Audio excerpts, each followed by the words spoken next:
Сәлем достар, Катар еліндегі мен тұратын квартирама тез шолу жасап жіберейін.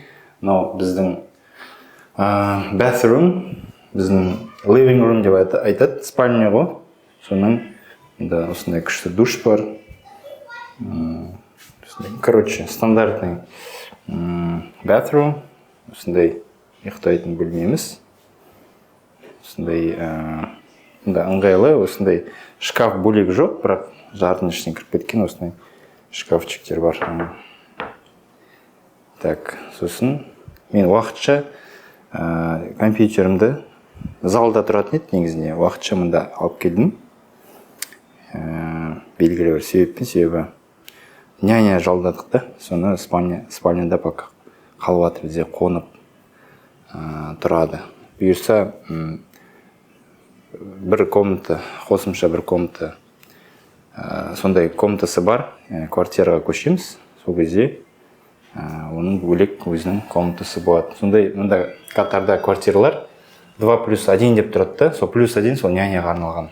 Или 3+1 деп тұрады. Катарда 2 bedroom деген біздің Қазақстан меркасымен ол 3 комнаталы квартира. Мысалы, мынау 2 bedroom. Мында спальня бар, детская бар, сосын зал бар. То есть 3 комнатада негізінде. Бірақ залда living room'ды санамайды квартира. Сондықтан 2 bedroom деп санайды. Келесі комнатаға кеттік. Так, келесі бөлме, балалардың бөлмесі. Осындай тоже bathroom. Мында айтпақшы, біз тұратын үй, ол андай гостиницада long stay деген нәрсе бар. Өте ыңғайлы.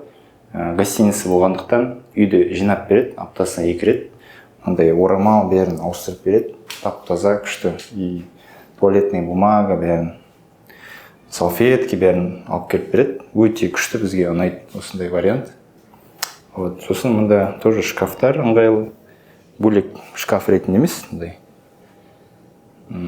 жарға кіріп кеткен. Потолок 3 метр, өте ауасы кең сондай. Қатты ұнайды. Әр бөлмеде телевизор бар. И маған ең қатты ұнайтын көрінісі мынандай күшті. Ұйықтап отырасың, таңертең тұрасың да, и саған осындай керемет көрініс ашылады да қалаға. Бұрыннан негізінде армандайтын. Нью-Йоркті көресің ғой неден? Кинолардан. Чем тебе не Нью-Йорк деп өзіме айтып отырамын осылай. Осы көріністі көргенде. Енді көзбен көру керек. Может, видео алмай тұрған шығар. Келесі бөлмені көрейік.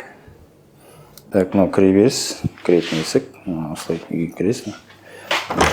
Қонақтарға арналған шағын туалет, санузел. Сосын осындай кухня и зал бірге. Үйді жинамадым, как оно есть. Кірілініп тұр. Так, мында гостиницаның бір жақсы. Бір нәрсе сынса, бәрін ауыстырып береді. Мысалы, мынау сым қалды алдында. Ауыстырып берді жаңасын. Алдындағы айтқан. Осындай көрініс банағыдай қалаға. Су заказ береміз, себебі кранның суы таза емес. Осындай күшті икеадан не алып алдым, әдіс. Ашылады, ішінен құйып қоясың да, и стаканға құйып іше бересің. Бағана, мысалы, холодильник сым қалды, олар келіп тазартып, ондап кетті.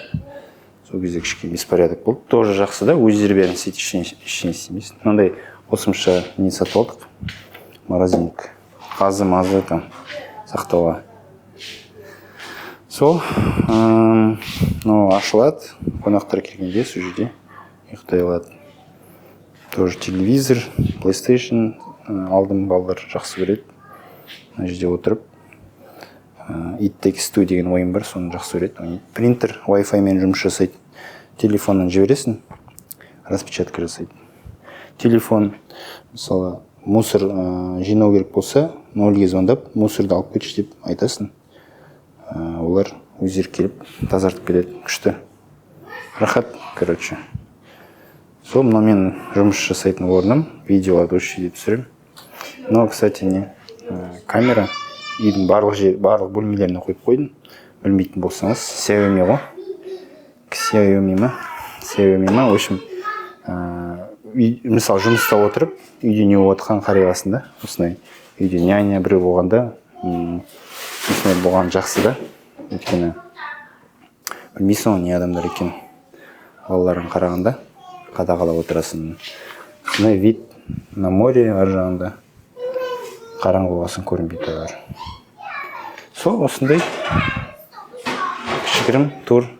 Қарағандарыңа рахмет. Келесі видеоларда көріскенше сау болыңыз. Сұрақтар болса жазыңыз.